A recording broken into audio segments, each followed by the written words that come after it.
I have learned to control my mind so much better over the years.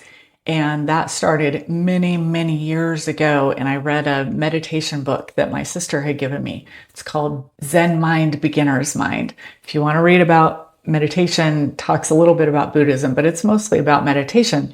And I had started this 20, 30 years ago, and I really was fascinated by how our brain functioned and how we could control our thoughts and just make our lives a little better, understand ourselves a little better. Because what's more interesting than understanding yourself, right?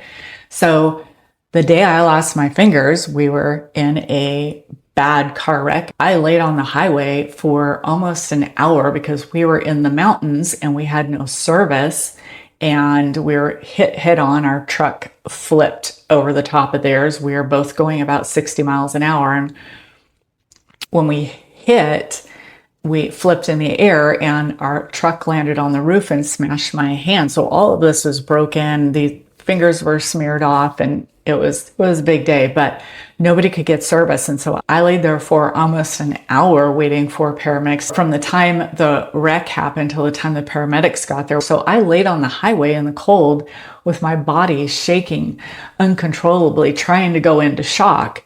And my mind, because I had been working on my mind for all those years, was so strong. Like I knew enough in that moment about meditation, and I was praying too, don't get me wrong. God was definitely in that conversation, but I was meditating to save my life because I knew nobody else out there was going to help me. Nobody had paddles. If I went out, nobody had an ambulance. Like I was just me, myself, and I was the only thing I had to save myself at that moment. And thank God I had been working on my mind all those years because I was able to hold it together with my fingers burning, my hands throbbing. I knew the people in the other car had been killed. Likely 3 people were killed in the other car.